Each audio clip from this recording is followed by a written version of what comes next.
नमस्कार मित्रों, आप सभी का ओम डिजिटल स्टडी यूट्यूब चैनल पर बहुत बहुत स्वागत अभिनंदन। राजस्थान कर्मचारी चयन बोर्ड ने संगणक भर्ती का विस्तृत विज्ञापन जारी कर दिया है। इसका सिलेबस और परीक्षा स्कीम के साथ साथ कौन इसके लिए पात्र हैं और कौन पात्र नहीं है, ये चीज़ भी क्लियरली है वो मेंशन कर दी है। तो इसमें जो बीटेक वाले कुछ स्टूडेंट्स हैं वो काफ़ी असमंजस की स्थिति में हैं अभी भी, कि इसमें हमारी भी जो मैथ्स है या इकोनॉमिक्स है, ये सब्जेक्ट है वो रही है, तो क्या हम इसके लिए एलिजिबल है या नहीं है। तो ये चीज़ भी हम क्लियरली इस वीडियो के माध्यम से डिस्कस करेंगे। साथ ही इसका जो पाठ्यक्रम है उसको आप 14 अक्टूबर को आपका एग्ज़ाम है, तो उससे पहले किस प्रकार से एक बेहतरीन तरीके से आप तैयारी इसकी करेंगे। इसके जो ओल्ड पेपर्स है वो आपके लिए बहुत महत्वपूर्ण मायने रखते हैं, तो उसका कलेक्शन आप किस प्रकार से और कैसे है वो एक्सेस करेंगे। साथ ही साथ जो मंत्रालय कर्मचारी है उनके लिए भी इसमें 12.5% अतिरिक्त रिजर्वेशन है, तो उसके लिए भी आप कौन कौन है वो मंत्रालय कर्मचारी इसमें पात्र है और कौन नहीं है, वो चीज़ भी हम देखेंगे। तो आप सभी का सबसे पहले तो ओम डिजिटल स्टडी के इस डिजिटल परिवार में बहुत बहुत स्वागत अभिनंदन। चलिए हम एक एक करके इन चीज़ों को है वो देखते हैं। तो इसमें संगणक भर्ती 2023 के लिए आप देख सकते हैं 583 जो टोटल है वो इसमें पद है, पदों की संख्या है, नंबर ऑफ पोस्ट हैं। और इस पोस्ट में आप 512 तो गैर अनुसूचित क्षेत्र के लिए है, यानी कि नॉन टीएसपी के लिए, और 71 पोस्ट है वो टीएसपी एरिया के लिए इसमें दी गई है। ठीक है। इसके अलावा अगर बात करें इसके वर्गवार आरक्षण की, तो वर्गवार आरक्षण में आप देख सकते हैं 512 टोटल जो पोस्ट है एनटीएसपी में, इसके लिए अलग अलग कैटेगरी वाइज किया है। विभागीय जो मंत्रालय कर्मचारी है उनको नॉन टीएसपी में 64 जो पोस्ट है वो अलॉट की गई है। और ये आपका हॉरिजेंटली रिजर्वेशन इस प्रकार से नॉन टीएसपी का आप देख सकते हैं। अब महत्वपूर्ण बात ये है कि इसमें विभागीय कर्मचारी है वो कौन होंगे। क्या राजस्थान के जितने भी डिपार्टमेंट है सभी विभागों के होंगे या फिर किसी पर्टिकुलर विभाग डिपार्टमेंट विशेष के लिए है। तो इसमें देखिए यहाँ पर क्लियरली ये किया हुआ है कि राजस्थान सांख्यिकी अधीनस्थ सेवा नियम 1971 के नियम 6A क्लोज फर्स्ट के प्रावधान अनुसार संगणक पद हेतु विभागीय मंत्रालय कर्मचारियों को 12.5% है वो आरक्षण दे हैं। आर्थिक एवं सांख्यिकी विभाग में कार्यरत मंत्रालय कर्मचारियों को ही विभागीय मंत्रालय कर्मचारी कोटे का लाभ दे हैं। यानी कि यह बात बिल्कुल क्लियरिफाई हो गई है कि यह जो लाभ है ये राजस्थान के सभी मंत्रालय कर्मचारियों को नहीं मिलेगा, बल्कि ये किसको मिलेगा, आर्थिक और सांख्यिकी विभाग है उसमें जो पदस्थापित कर्मचारी हैं, चाहे वो प्रोबेशन ट्रेनी के रूप में है या उन्होंने प्रोबेशन पीरियड पूरा कर लिया है, और मंत्रालय कर्मचारी के स्टार्टिंग में यानी भी किसी भी प्रकार का मंत्रालय कर्मचारी हो तो उसको इस विभाग का कोई भी मंत्रालय कर्मचारी हो, चाहे वो जूनियर असिस्टेंट हो या फिर इससे ऊपर की रैंक का हो या नीचे की रैंक का, उन सभी को है वो इसमें दिया जाएगा आपको लाभ। वेतनमान की बात करें तो एल पे मैट्रिक्स लेवल L8 इसका है वो वेतनमान निर्धारित किया गया है। ठीक है। और आपको प्रोबेशन पीरियड के अलावा प्रोबेशन पीरियड के दौरान आपको जो फिक्स पे है वो दिया जाएगा। अब महत्वपूर्ण जो मुद्दे की बात है वो है इसकी एकेडमिक क्वालिफिकेशन है वो क्या रहेगी। तो देखिए किसी भी मान्यता प्राप्त यूनिवर्सिटी से गणित यानी मैथमेटिक्स, स्टैटिस्टिक्स और इकोनॉमिक्स, इनमें से किसी एक विषय के साथ में आपकी ग्रेजुएशन की डिग्री है वो होनी जरूरी है। तो अब देखिए इसमें अगर मोटा मोटी हम बात करें तो कौन कौन एलिजिबल हैं। एक तो जिन्होंने बीए कर रखा है, एक जिन्होंने बीएससी कर रखा है, ठीक है, और एक जिन्होंने बीकॉम कर रखा है। अगर आपने बीए, बीएससी, बीकॉम करते वक्त आपके जो मेनली 3 सब्जेक्ट होते हैं उन सब्जेक्ट में से आपका कोई जैसे बीए में है तो बीए में आपका अर्थशास्त्र अगर सब्जेक्ट रहा है 3 सालों तक तो आप इसके लिए एलिजिबल हैं। बीएससी की बात करें तो इसमें आपका जो गणित सब्जेक्ट रहा है तो इसके लिए आप एलिजिबल है, गणित, स्टैटिस्टिक्स इत्यादि, ठीक है, तो गणित इसमें हो जाएगा। बीकॉम में आपका बीकॉम वाले सभी एलिजिबल है, वैसे स्टैटिस्टिक्स और मैथमेटिक्स इत्यादि होते ही हैं। तो ये चीज़ हो गई आपके इस एलिजिबिलिटी की। तो इसमें तो किसी भी प्रकार का कोई संदेह नहीं है कि बीकॉम, बीएससी और बीए वाले अगर आपके एक सब्जेक्ट रहा हुआ है पूरे टेन्योर में, ग्रेजुएशन के पूरे टाइम पीरियड में, तो आप इसके लिए एलिजिबल हैं।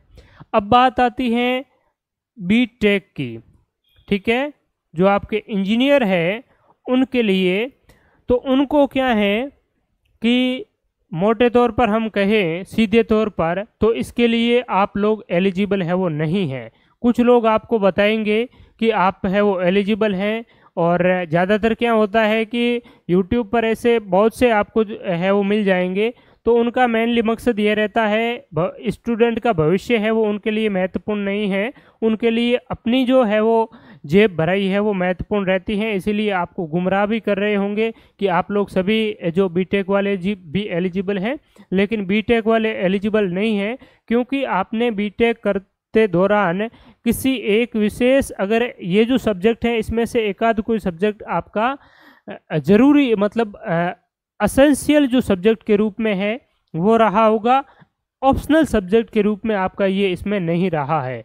अगर आपने पूरी बीटेक की है तो उस बीटेक के दौरान अगर आपका कोई भी एक सब्जेक्ट जैसे मैथमेटिक्स हो गया, ये आपके पूरे टाइम पीरियड में रहा है तो आप इसके लिए एलिजिबल है, लेकिन पूरे टाइम पीरियड में रहता नहीं है, एक आध सेमेस्टर आप इसमें पढ़ते हैं, ठीक है, तो इसके लिए आप लोग है वो इसमें एलिजिबल है वो नहीं होंगे, ठीक है। तो बीटेक वाले एलिजिबल नहीं है। आप जेईएन की या अन्य भर्ती परीक्षाओं की आप लोग हैं वो तैयारी करें। इसके साथ में अगर आपने ये चीज़ आपके पास में नहीं है, ठीक है, तो अगर किसी के पास में ये ग्रेजुएशन में ये सब्जेक्ट नहीं रही है, कोई भी इसमें से एक इस नहीं रही है, तो क्या कर सकते हैं, तो भारतीय जो स्टैटिस्टिक्स इंस्टीट्यूशन कोलकाता है ये एक सर्टिफिकेट प्रदान करता है पार्ट फर्स्ट का ABC का करके। तो ये अगर आपके पास में सर्टिफिकेट है और कंप्यूटर की न्यूनतम शैक्षणिक योग्यता आप रखते हैं, कोई सर्टिफिकेट आपका कंप्यूटर का, जैसे कि आप देख सकते हैं O लेवल का है, या फिर आपके NIELIET करके ये जो आपका दिल्ली के द्वारा प्रमाण पत्र जो सर्टिफिकेट दिया जाता है ये है, या फिर सीधे तौर पर हम बात करें कि RSCIT का आपके पास में सर्टिफिकेट है, और इनमें से कोई भी एक सब्जेक्ट आपका ग्रेजुएशन में रहा है तो आप इसके लिए एलिजिबल हैं। अब ये एलिजिबिलिटी क्या हम लास्ट ईयर में है फॉर्म भर सकते हैं या नहीं भर सकते, क्या हमने अभी फाइनल ईयर में एडमिशन लिया है भर सकते हैं या नहीं भर सकते, तो फाइनल ईयर वाले, अपेयरिंग वाले, लास्ट ईयर वाले भर सकते हैं।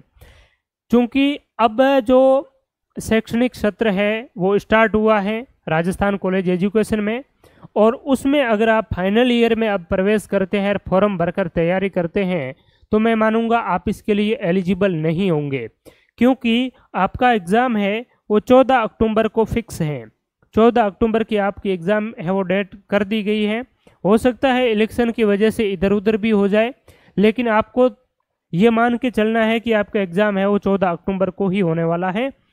और 14 अक्टूबर को जब आपका एग्ज़ाम होगा तो इस एग्ज़ाम से पहले तक, यानी कि आपकी जो 14 अक्टूबर है, यानी कि बात करें तो 13 अक्टूबर तक आपके पास में फाइनल ईयर का रिजल्ट आपका आ जाना चाहिए। अगर आपका पूरी फाइनल ईयर का रिजल्ट इस 13 अक्टूबर तक नहीं आता है तो फिर आप एलिजिबल नहीं होंगे। तो अभी तो इनके जो एडमिशन फॉर्म भरे जा रहे हैं, फिर ये 13 अक्टूबर तक रिजल्ट कैसे आएगा। तो फाइनल ईयर वाले अगर किसी के हैं, अगर 13 अक्टूबर तक आप पूरी कर लेते हैं तो फिर आप इसमें एलिजिबल हैं, ठीक है। दूसरी बात है RSCIT अगर आपने नहीं की है तो अब वैसे फॉर्म भर सकते हैं, और अगर आपका RSCIT का रिजल्ट 13 अक्टूबर से पहले आ जाता है तो फिर आप इसके लिए एलिजिबल हो जाएंगे। लेकिन फॉर्म भरने के लिए सभी एलिजिबल है, फॉर्म कोई भी है वो आप भर सकते हैं, लेकिन परीक्षा से पहले आपकी ये एलिजिबिलिटी है वो कंप्लीट होनी चाहिए, ठीक है।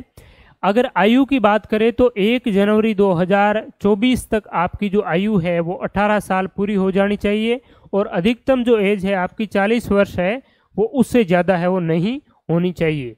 ठीक है, 40 वर्ष तक का नहीं हुआ हो, यानी कि 40 वर्ष से कम का 18 से आपकी मान के चले 18 से 39 और लास्ट में 11 माह, और आप कह सकते हैं 28-29 दिन का अगर आप हुआ है तो वो आवेदन इसमें कर सकते हैं। ठीक है, साथ ही साथ इसमें एक चीज़ और भी है कि संगणक की लास्ट में भर्ती है वो 2021 में हुई थी, 2 सालों में बीच में वैकेंसी है वो नहीं निकली, इसीलिए 2 वर्ष की है वो अतिरिक्त छूट जो आपकी कंसेशन है वो दिया गया है, छूट दी गई है, किसमें ऊपरी आयु सीमा में इसमें 2 वर्ष की और आपको छूट दी हुई है। ठीक है, साथ साथ अधिकतम आयु सीमा में SC ST OBC और अन्य जो महिला है इनको भी जो ऊपरी आयु सीमा में छूट है वो दी गई है। ठीक है, पंजीयन शुल्क ऑनलाइन आवेदन कब करवा सकते हैं, तो 12 जुलाई से इनके ऑनलाइन आवेदन स्टार्ट हो जाएंगे, और 10 अगस्त 2023 रात्रि 12 बजे तक आप ऑनलाइन आवेदन है वो उसके SSO ID के माध्यम से है वो कर पाएंगे। और परीक्षा आपकी कब होगी, तो इसकी परीक्षा 14 अक्टूबर 2023 का आपका इसका एग्ज़ाम है वो हो जाएगा। तो एग्ज़ाम हो जाएगा, तो इस एग्ज़ाम के लिए परीक्षा स्कीम क्या रहेगी, इसका पाठ्यक्रम क्या रहेगा और तैयारी के लिए आपकी रणनीति क्या रहेगी, उस पर आइए हम डिस्कस करते हैं। तो देखिए, यह जो एग्ज़ाम है ये आपका 2 पार्ट में होगा, पार्ट ए और पार्ट बी, जिसमें कि ए पार्ट में आपके जनरल नॉलेज है राजस्थान का, जिसमें कि राजस्थान और इंडिया की करंट अफेयर्स भी हैं, IT से संबंधित कुछ प्रश्न है वो पूछे जाएंगे, और Rajasthan geography, Rajasthan history, art and culture, ये तीनों मिलाकर के 30 क्वेश्चंस है इससे पूछे जाएंगे और 30 ही मार्क्स के होंगे। और बाकी जो बी पोर्शन है इसमें स्टैटिक्स के, इकोनॉमिक्स के और मैथमेटिक्स, ये जो मिलाकर के आपके 70 क्वेश्चंस होंगे, 70 मार्क्स के होंगे, और टोटल आपके जो नंबर ऑफ क्वेश्चंस है वो कितने होंगे, 100 होंगे, और 2 घंटे का आपको है वो 120 मिनट का समय मिलेगा। 1/3 नेगेटिव मार्किंग होगी, और टोटल जो आपके क्वालिफाइंग मार्क्स है मिनिमम ये आपके 40% होने चाहिए। अब 40% की बात करें तो 40% जो आपके अलग अलग पार्ट है, जैसे ए पार्ट में 40%, बी पार्ट में 40%, तो ऐसा नहीं है, आपकी ऑल ओवर ये जो 100 है, 100 में से आपको मिनिमम 40 क्वेश्चंस है वो तो सही करने ही होंगे। ठीक है, लेकिन 40 से आपका सिलेक्शन होने वाला है नहीं, तो मिनिमम क्वालिफाइंग मार्क्स है वो ये है। बाकी अगर बात करें इसके विस्तृत पाठ्यक्रम की, तो जनरल ए के जो पार्ट ए है जनरल नॉलेज का, इसमें आपका राजस्थान की भूगोल, प्राकृतिक संसाधन और सामाजिक आर्थिक जो विकास है राजस्थान का, उससे संबंधित जो सवाल पूछे जाएंगे, जिसमें कि राजस्थान के प्रमुख भौतिक विभाजन है, राजस्थान की वनस्पति, मृदा, प्राकृतिक संसाधन जिसमें खनिज, वन, जल और पशुधन, वन्य जीव और इनका संरक्षण, पर्यावरण संरक्षण, मुख्य जो इरिगेशन यानी कि सिंचाई की जो जितने भी प्रोजेक्ट हैं वो, हस्तशिल्प, विकास के कार्यक्रम और स्कीम राजस्थान गवर्नमेंट की, और मुख्य जो प्राकृतिक संसाधन और राजस्थान के जो आपके पॉपुलेशन यानी कि जनसंख्या है, इससे रिलेटेड आपके टोटल इसमें लगभग 10 क्वेश्चंस है वो आपके पूछे जाएंगे, और 10 क्वेश्चंस ही राजस्थान के हिस्ट्री, आर्ट एंड कल्चर से पूछे जाएंगे, और 10 क्वेश्चंस ही आपके इस करंट अफेयर्स से पूछे जाएंगे, यानी कि कुल मिलाकर के 10-10 क्वेश्चंस तीनों सेक्शन से पूछे जाएंगे। टोटल 30 प्रश्न है वो आपके होंगे। अब बात करते हैं इस पार्ट ए के अलावा पार्ट बी की।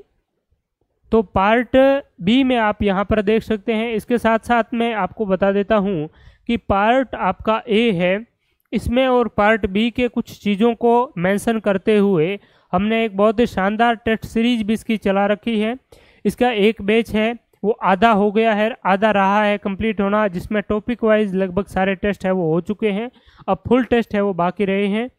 इसके अलावा 12 जुलाई से हम इसका नया बैच भी स्टार्ट करने जा रहे हैं, जिसमें कि आपको इसके संगणक और ASO SO के प्रीवियस एग्जाम्स के जितने भी प्रश्न पूछे गए हैं, जिसमें economics, statistics, mathematics, Rajasthan general studies, ये जो चीज़ें हैं इनसे जितने भी प्रश्न पूछे गए हैं, क्योंकि एएसओ का आपका जो पेपर है, एएसओ, एसओ और आपका कंप्यूटर संगणक है, ये तीनों ही सांख्यिकी, आर्थिक और सांख्यिकी विभाग की तीनों ही वैकेंसी है और इन तीनों का सिलेबस बिल्कुल सेम है। एसओ और एएसओ की बात करें तो उसमें थोड़ा सा स्टैटिस्टिक्स वाला पोर्शन है, वो उसमें थोड़ा ज़्यादा है और उनका थोड़ा सा लेवल भी बढ़ जाता है क्योंकि वो अधिकारी लेवल की वैकेंसी है। ठीक है, तो ये जो पेपर है, प्रीवियस पेपर है, इनको बहुत अच्छी तरीके से आपको देखना है इन चीज़ों के लिए। इसके अलावा ये जो प्रीवियस पेपर है वो भी हमने इसमें डाला है और साथ साथ में ये जो टेस्ट सीरीज है ये आपकी 12 जुलाई से स्टार्ट हो जाएगी, नया इसका बैच स्टार्ट हो जाएगा, जिसमें हमने सारी चीज़ें हैं वो टॉपिक वाइज रखी है। जो आपका इसका ए पोर्शन है, इसमें पूरी की पूरी एक एक चीज़ें हैं वो हमने टॉपिक वाइज इसमें ऐड की हुई है और करंट अफेयर्स का भी वार्षिक इसमें कवरेज रखा है। इसके अलावा आप अगर चाहते हैं कि हम तैयारी किस प्रकार से, कैसे, कहाँ से करें, तो इसके लिए आप अगर बुक की बात करें तो बुक आप राजस्थान ज्योग्राफी के लिए 2 बुक हैं। एक तो आपकी हिंदी ग्रंथ अकादमी की है, हिंदी ग्रंथ अकादमी हरिमोहन सक्सेना की जो बुक है वो आप पढ़ सकते हैं। और Rajasthan history art and culture की बात करें तो Rajasthan history art and culture की जो आपकी हिंदी ग्रंथ अकादमी की बुक है वो भी आप पढ़ सकते हैं। इसके अलावा जो माध्यमिक शिक्षा बोर्ड की क्लास 9th और 10th की 2 बुकें हैं वो आप पढ़ेंगे तो भी आपका ये पोर्शन है वो कवर हो जाएगा। ठीक है, और आपकी अगर डिमांड रही तो हम इसके लिए यूट्यूब पर भी क्लासेस तो वैसे स्टार्ट करेंगे टॉपिक वाइज चीज़ों को, साथ साथ मोबाइल एप्लीकेशन पर भी आपके लिए इसका कोर्स भी हम है वो डाल देंगे। ठीक है, और इसके अलावा अगर बात करें हम बी पोर्शन की तो बी पोर्शन में आप देख लीजिए ये स्टैटिस्टिक्स का पोर्शन है। ठीक है, और इसके अलावा ये आपका time series analysis, index number इत्यादि, ये आपका सारा का सारा स्टैटिस्टिक्स का। इसके अलावा आपका जो स्टैटिस्टिकल जो सिस्टम है और ऑर्गेनाइजेशन है राजस्थान और भारत के सांख्यिकी से संबंधित महत्वपूर्ण, जैसे CSO हो गया, RBI, NSSO, तो इनसे संबंधित आपसे सवाल है वो पूछे जाएंगे। इकोनॉमिक कंसेप्ट से संबंधित जो अवधारणाएं हैं इनसे संबंधित सवाल होंगे। राजस्थान की अर्थव्यवस्था से संबंधित जो सवाल होंगे जिसमें कृषि, उद्योग, पशुधन, इंफ्रास्ट्रक्चर डेवलपमेंट, तो ये चीज़ भी आपको टेस्ट सीरीज में साथ ही साथ ऐड करवाई जाएगी राजस्थान जीके वाले पोर्शन के साथ में। इसके अलावा बेसिक कंप्यूटर से संबंधित वैसे MS वर्ड, एक्सेल और पावर पॉइंट और बेसिक इंटरनेट से संबंधित आपके सवाल आएंगे। 8-10 सवाल वैसे इसमें पूछे जाते हैं। तो ये जो सवाल हैं वो भी हम इसमें बहुत ही बेहतरीन तरीके से आपको कंटेंट है वो प्रोवाइड करवाएंगे। और यहाँ पर आपको मेनली मैंने आपको पहले भी बताया था कि इस चीज़ को तैयार करने के लिए आपको प्रैक्टिकल नॉलेज की आवश्यकता होती है, यानी कि MS जो ऑफिस है वो आपको डाउनलोड करते हुए उस MS ऑफिस से ये जो चीज़ें हैं जैसे कि इंसर्ट टैब में क्या क्या चीज़ें होती हैं, होम टैब में क्या क्या होती है, हेडर फुटर आप किस प्रकार से कहाँ से ऐड करेंगे, कोई भी जैसे कि आपको उसमें नया जैसे स्लाइड जोड़नी है PPT में तो आप कौन से जो शॉर्टकट की है उससे आप जोड़ेंगे, तो इनसे संबंधित आपसे सवाल है वो मेनली यहाँ पर पूछे जाएंगे। ठीक है, तो ये आपका पूरा इसका सिलेबस हो गया। और बाकी टेस्ट सीरीज़ की अगर बात करें तो अच्छी तरीके से आप तैयारी के लिए टेस्ट सीरीज ज़रूर ज्वाइन करें। बहुत नाममात्र के शुल्क पर आपकी टेस्ट सीरीज अवेलेबल हैं। अगर आप प्री अपलोडेड टेस्ट देना चाहते हैं पहले वाले शेड्यूल के अनुसार तो भी अवेलेबल हैं, और नए शेड्यूल के अनुसार टेस्ट देने चाहते हैं तो नया शेड्यूल भी आपको जल्द ही मिल जाएगा। और 12 जुलाई को हमारे टेस्ट सीरीज है वो नए शेड्यूल के अकॉर्डिंग है वो शुरू हो जाएगी, जो कि आपके लगभग 30 सितंबर तक, यानी कि सितंबर एंड तक हम इसको कंप्लीट कर देंगे। बाद में आप 14 दिन 10-12 दिन का जो लास्ट वाला अक्टूबर का समय बचता है उसमें आपको स्वाध्याय सेल्फ स्टडी करना है। और ये जो टेस्ट सीरीज है वो हमारी मेनली किस में टास्क आधारित टेस्ट रहेंगे, यानी कि पहले आपको टास्क दिया जाएगा कि इस डेट को इस टॉपिक से संबंधित आपको टेस्ट होंगे और उस टेस्ट के लिए आपको तैयारी करनी है, प्रिपरेशन करनी है, और उसके बाद में आप उन चीज़ों को है वो अच्छी तरीके से है वो एक्सेस कर पाएंगे। और क्योंकि आप अगर किसी शेड्यूल के अनुसार चलेंगे तो आपका जो ये असमंजस की स्थिति नहीं रहेगी कि आज क्या पढ़े कल क्या पढ़े। तो आप शेड्यूल को फॉलो करते हुए पहले पढ़ेंगे, उसके बाद में अगर उनका टेस्ट देंगे तो आप स्वयं का भी उससे मूल्यांकन होता रहेगा। ठीक है, तो आप सभी का बहुत बहुत धन्यवाद। अच्छी तरीके से तैयारी करते रहें। फिर मिलेंगे महत्वपूर्ण और इन्फॉर्मेटिव वीडियो के साथ में। तब तक के लिए शुक्रिया, नमस्कार।